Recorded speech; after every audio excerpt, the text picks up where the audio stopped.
Posez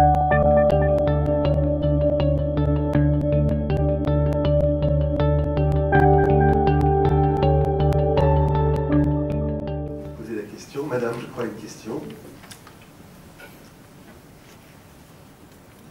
François, je suis à l'initiative d'un service à destination des PME pour les aider à aller vendre leurs solutions dans les grands groupes très en amont du service achat. Et ça, c'est une solution qui peut être mise en œuvre pour donner des résultats à 18 ou 24 mois. Dans la politique de l'offre, on peut aussi considérer qu'on peut valoriser les savoir-faire implicites et explicites des entreprises innovantes de petite taille qui aujourd'hui ne peuvent pas vendre à des grands groupes nationaux parce que les grands groupes nationaux refusent de regarder une réponse à une demande dans un appel d'offres si l'entreprise ne fait pas plus de 50 millions de chiffre d'affaires. C'est pourquoi les entrepreneurs de petites entreprises innovantes vendent leur entreprise à 15 millions d'euros parce qu'ils ne feront jamais 50 millions d'euros. Alors, qui veut répondre à cette question, cette remarque? C'est vous, après tout, c'est vous, vous avez fait le bouquin. Alors, quand on ne sait pas, on se tourne vers vous. Non, mais j'ai longuement discuté avec Jean-Claude Bollot, vous connaissez, effectivement. Et qui tient une chronique dans l'usine. Oui, Jean-Claude Bollot raconte des choses, avec son ton spectaculaire, raconte des choses impressionnantes. Donc, effectivement, c'est pas que les commandes des grands groupes, c'est aussi les commandes du secteur public. Pour qu'une petite entreprise accède aux commandes publiques, c'est aussi extrêmement compliqué, parce que c'est plus simple à gérer pour l'acheteur. L'acheteur, il a moins de contrepartie, donc c'est beaucoup de... Donc non, je suis assez d'accord, mais je suis assez d'accord. Je suis pas sûr que c'est ça qui fait qu'ils vendent, enfin ça y participe, mais oui, et alors est-ce que ça peut s'organiser?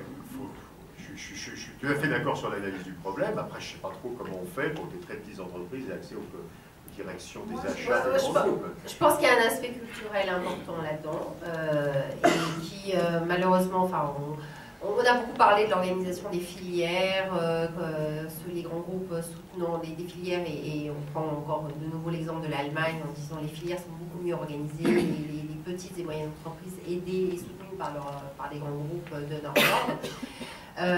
Je pense qu'il y a un aspect culturel très fort là-dedans, qu'on n'a pas forcément, qu'on manque en France, et on veut être aussi, alors là, excusez-moi je suis un peu politiquement incorrecte, mais par rapport à la politique de la concurrence, on veut toujours être très bon élève en France. Les Allemands ne se posent pas de questions métaphysiques de savoir s'ils ont effectivement bien mis en concurrence ou pas bien mis en concurrence. Alors ils n'en parlent pas, ils le font simplement. Et il y a une préférence de façon évidente dans beaucoup de cas pour une filière intégrée locale.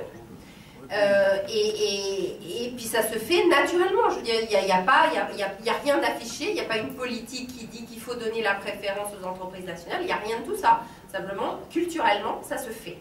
Et nous, culturellement, honnêtement, ça ne se fait pas. Et je pense qu'on aura du mal, par rapport aux lois de la concurrence, d'éditer des règles qui disent, s'il vous plaît, favorisez le tissu de PME locales. C'est pas favoriser, je crois que ce qui a été dit, c'est vrai. C'est que ce qu'on voit dans les exemples concrets, c'est que l'accès est beaucoup plus facile s'il ne passe pas par la direction des achats. C'est-à-dire s'il passe par des directeurs de production, par exemple, par des patrons d'usine, pardon. Avec la direction des achats, en général, un objectif clair et unique qui est de baisser les prix d'achat. Baisser les prix d'achat, c'est extrêmement compliqué si on se complique la vie en ayant de multi-fournisseurs. Je pose la parole à Louis Gallois qui a un commentaire sur ce sujet.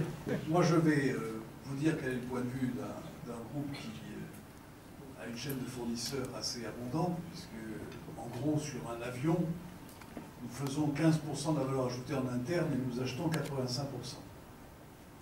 Et nous achetons 13 milliards d'euros en France chaque année. Donc, on a une petite expérience. C'est vrai que nous n'encourageons pas nos sous-traitants à travailler avec des trop petites entreprises. Parce qu'évidemment, nous ne travaillons pas directement avec une entreprise de 40 salariés, c'est pas possible. Nous avons au contraire réduit le nombre de sous-traitants avec lesquels nous travaillons directement. Nous sommes passés de 3000 pour tout ce qui vole. Nous avions à peu près 3000 râteaux de 3000 entreprises qu'on appelle tier one, c'est-à-dire avec lesquelles nous avons une relation directe. Nous sommes passés à 500.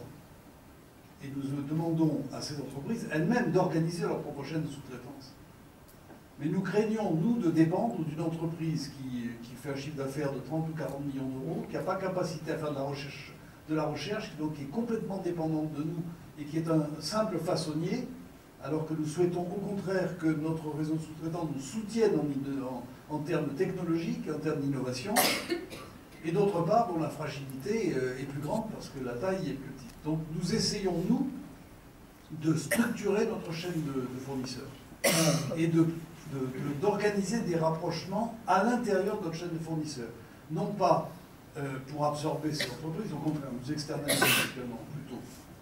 Mais par exemple, une entreprise Megachrome, qui est un très gros fournisseur pour nous, qui est un Tier 1, qui est une très belle entreprise, nous l'avons soutenu et encouragé pour racheter une entreprise toulousaine de très grande qualité, mais qui nous paraissait trop petite, qui est Megahertz. Et je pense que pour Megahertz, c'est une chance que nous lui avons donnée de se retrouver dans un groupe qui a une capacité d'innovation, une capacité technologique qui peut en faire un véritable partenaire pour nous, plus qu'une toute petite entreprise. C'est pour ça que je comprends très bien ce que vous dites. Il faut que nous avons une responsabilité, nous, grands groupes, vis-à-vis de notre chaîne de fournisseurs. Je pense même, pour rejoindre ce que disait Christelle, que cette responsabilité, il faut qu'on l'assume nous, c'est pas à l'État de nous le demander, c'est à nous de l'assumer, et que les grands groupes ne créeront plus beaucoup d'emplois en France, ne vont plus beaucoup investir en France, mais ils ont une responsabilité vis-à-vis de leur chaîne de fournisseurs en France. Et faire émerger des acteurs forts dans la chaîne de fournisseurs, c'est une partie de notre travail, parce que nous en avons besoin, et parce que je pense que c'est bon pour le tissu national. Une question justement sur la montée en gamme, et notamment l'exemple de Christophe. L'idée est que ce que vous avez pu faire il y a 10 ans, est-ce qu'on peut le faire aujourd'hui? Puisque vous avez cité l'exemple en fait de la Suède, qui avait une économie entre guillemets sinistrée, une industrie sinistrée. Aujourd'hui, les pays, en Chine, il y a à peu près 50% de la population aujourd'hui qui est urbaine. Et donc aujourd'hui, ces gens-là montent en gamme, et notamment également aussi au Moyen-Orient avec toute la Chine. Donc j'avais cette question-là, est-ce que la réponse française de la montée en gamme doit être pour l'ensemble en fait des segments de marché, ou uniquement des segments plutôt sélectifs? Et voilà, donc par rapport à ça, je voulais savoir si au jour d'aujourd'hui, est-ce qu'on pourrait faire la même chose? Christelle Baudy. Je pense que dans le cas que je citais, oui, on pourrait faire la même chose. Je pense en revanche, vous avez raison, on ne pourra pas le faire absolument partout, et c'est une course qui s'accélère parce qu'effectivement, comme vous dites, eux aussi montent en gamme.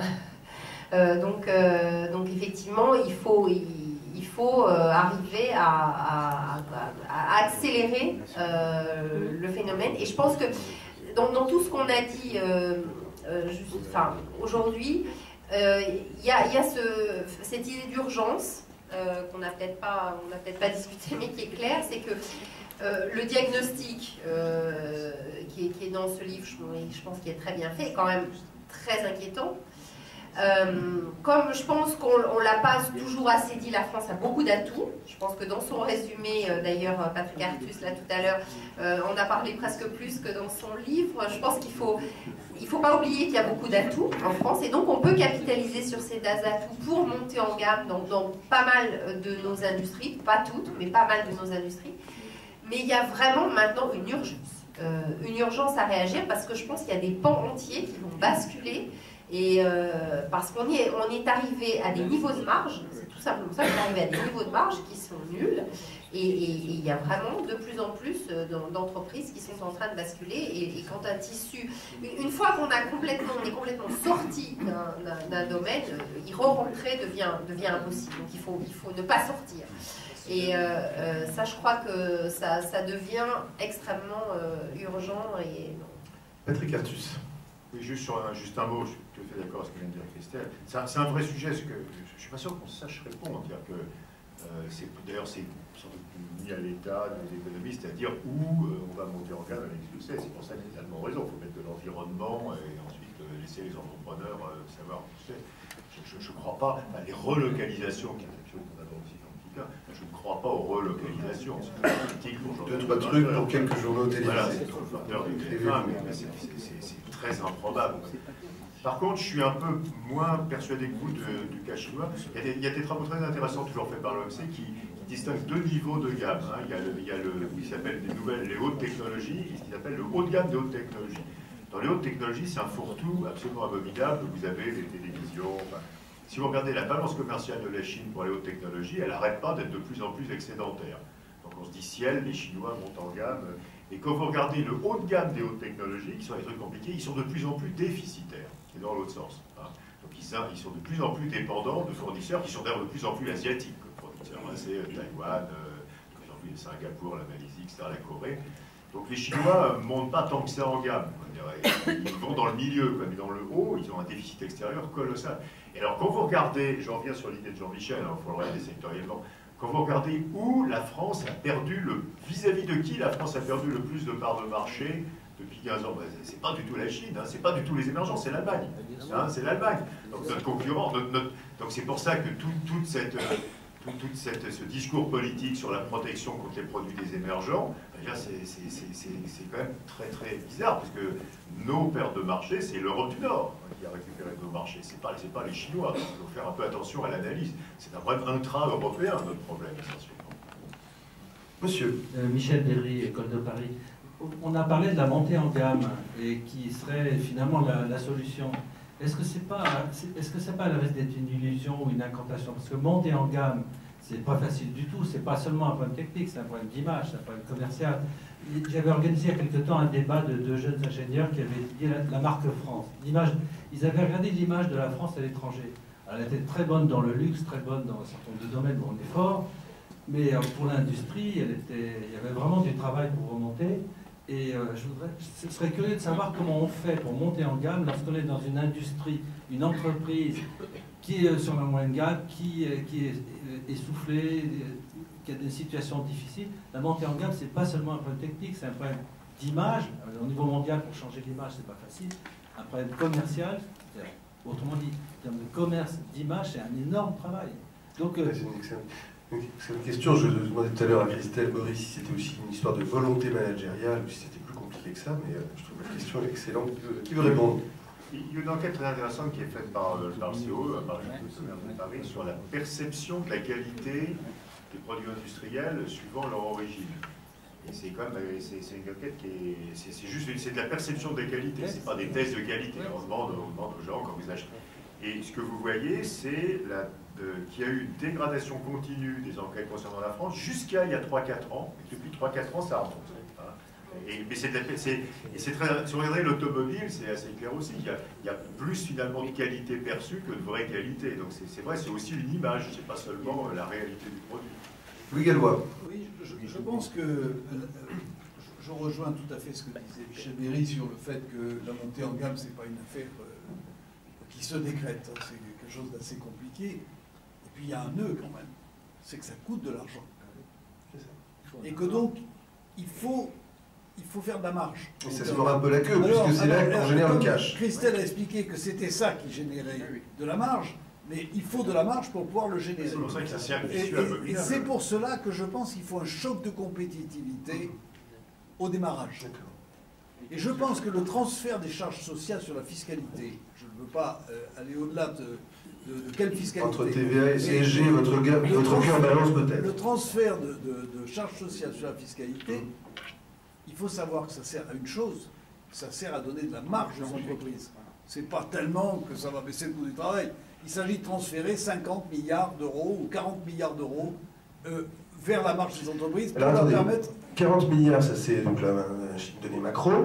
Je suis entouré de spécialistes, mais au niveau micro, je ne sais pas dans votre entreprise la part de la main-d'œuvre, mais même si on prenait une moyenne dans l'industrie, je rappelle que moi, on est vers les 20%, quelque chose comme ça. Les profits, alors si vous bougez 200 milliards.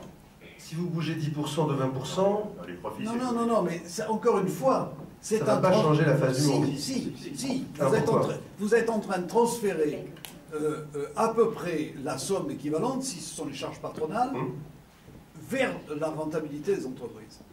Si vous n'allez pas baisser le coût du travail, vous allez transférer 40 milliards ou 30 milliards, ça dépend. Moi, je suis pour un choc assez significatif. Je pense qu'en dessous de 35 milliards, le choc n'est pas significatif. La famille, c'est 35 milliards. Ouais, bah, écoutez, il faut au moins ça. C'est ça. Et je pense qu'il faut un choc suffisamment significatif, et c'est de la marge qu'on apporte aux entreprises. Parce qu'il faut amorcer la pompe. Alors après, bien sûr, quand on fait ça, le problème est de savoir si ça va se transférer, ça va être transformé en investissement, en innovation dans l'entreprise, ou si ça va partir en dividende. Je pense donc qu'il faut y associer une fiscalité qui favorise l'investissement dans l'entreprise. Et que donc, c'est un ensemble compliqué. Je pense d'ailleurs qu'on ne transfère pas 40 milliards d'euros sans une réforme fiscale profonde. Parce que sinon, on va donner un sentiment d'injustice dans le pays qui ne sera pas acceptable. Et on va dire encore une fois, c'est du fric donné aux entreprises. Donc il faut que, d'une part, il y ait une réforme fiscale qui donne le sentiment de la justice, et il faut d'autre part une fiscalité qui conduise, sinon oblige les entreprises à investir cet argent. Patrick Pelata, Renault Nissan. Je voulais revenir un peu sur le problème par lequel vous avez introduit le débat, qui est cette cassure qui se produit à la fin des années 90 entre l'Allemagne et la France. Parce que il nous faut trouver des réponses rapides, et pour ça, il ne faut pas qu'on fasse le catalogue de tout ce qu'on a à changer dans l'industrie, parce qu'il y a énormément de choses à changer dans la formation, dans l'innovation, dans la relation entre grandes entreprises et petites entreprises. Mais j'ai peur que à force de brasser trop de choses, à la fin, on n'est plus que des incantations.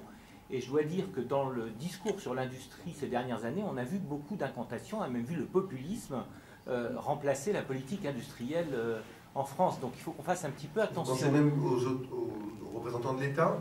Oui. Oui, c'est-à-dire que je reviendrai un peu sur le sujet.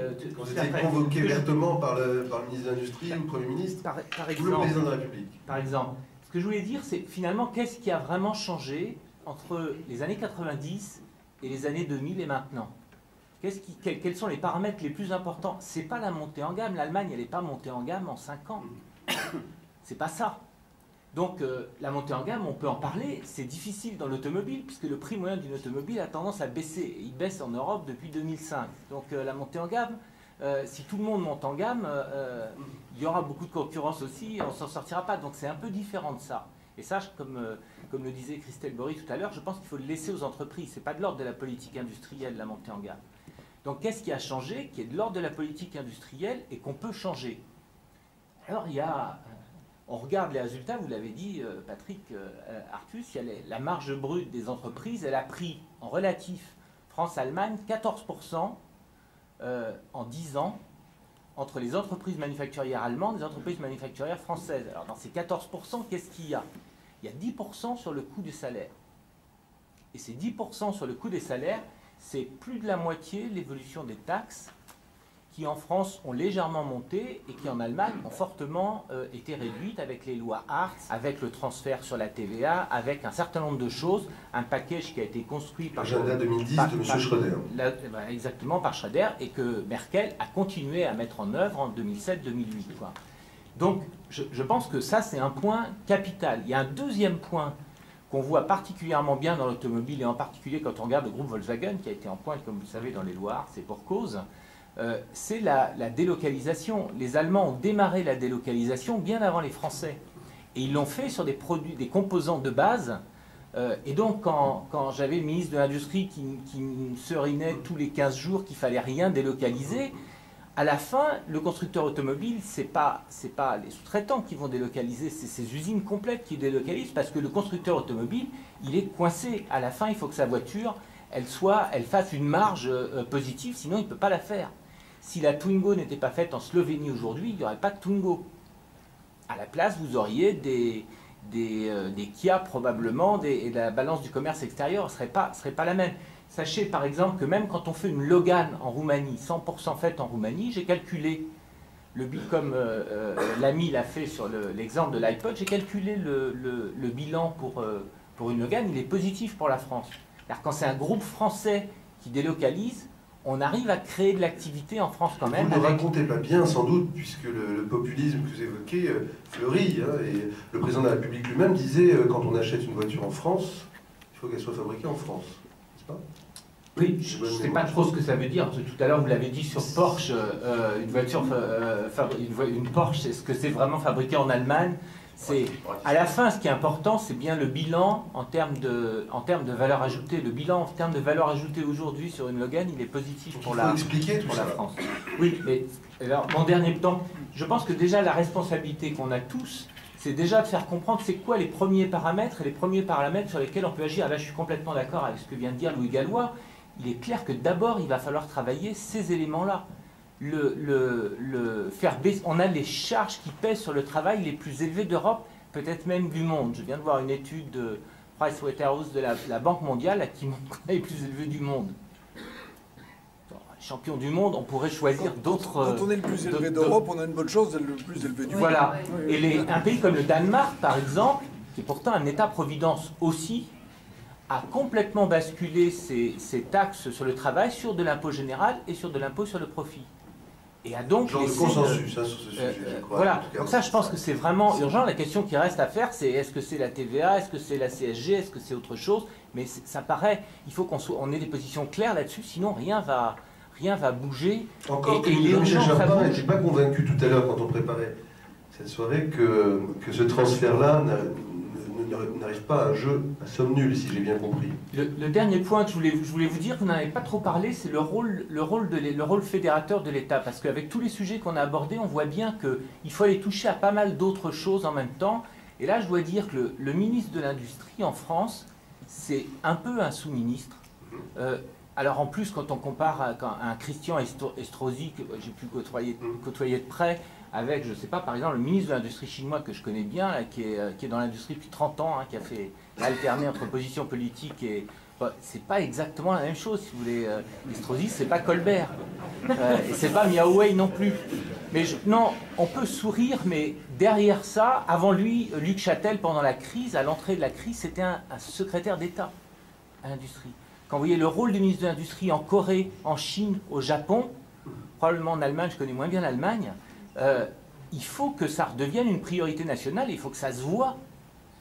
Et aujourd'hui, ça se voit dans le discours, mais ça ne se voit pas vraiment dans les faits. Donc j'aimerais bien vous entendre aussi sur ce sujet-là. Qui veut répondre à Patrick Valentin? Il y a un consensus.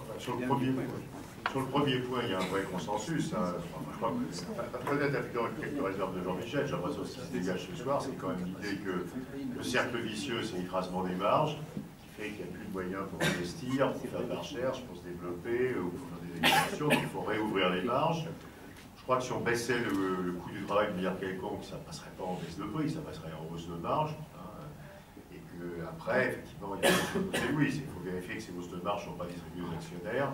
Je n'ai pas l'impression que ça serait le mouvement naturel.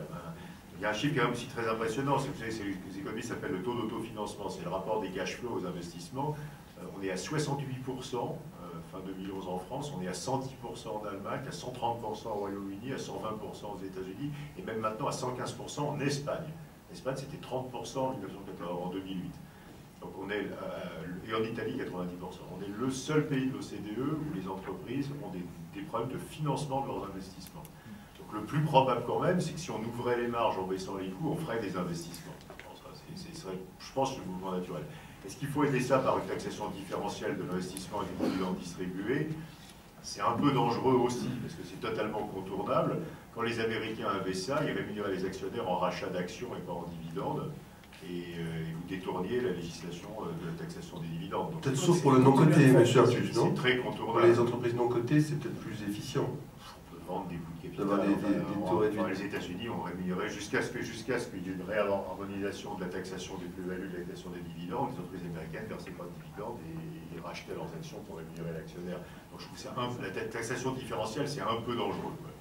Donc, mais je pense que, voilà, mais je crois qu'on est d'accord, il faut accroître les marges de l'industrie. Donc, par rapport au discours politique sur les réformes fiscales dont on parlait avant, les hommes politiques vous disent tous on va baisser les charges d'entreprise, mais il faudra qu'elles baissent leur prix. Leur objectif, c'est pas d'augmenter les marges, c'est surtout de faire un truc qui ne vienne pas manger le pouvoir d'achat. Donc, ils n'arrivent pas à sortir de la logique de demande, quelque part, dans leur tête. Donc, il faut baisser les marges, il ne faut pas que les prix baissent. Et honnêtement, c'est ça qui se passerait. Donc, après, les ordres de grandeur, vous les connaissez. Si vous faites un point de CSG, ça fait 11 milliards d'euros. Si vous voulez ne pas faire baisser le pouvoir d'achat des salariés, vous prenez 3,5 milliards, vous faites un point de baisse des charges sociales des salariés, il vous reste 7,5 milliards pour baisser les charges sociales des entreprises. Si vous faites 5 points de CSG, vous faites presque 40 milliards d'allègement de charges. Et sans baisser le pouvoir d'achat des salaires. Enfin, les retraités, ils dégustent. Alors après, ça a deux bonnes vertus. Ça taxe les vieux. En gros, la CSG, c'est 60% de salaire, 20% de retraite, 20% de revenus du capital. Donc ça taxe les riches et les vieux, hein, mais c'est pour ça qu'on le fait. Hein, donc, et il faut assumer de taxer les vieux.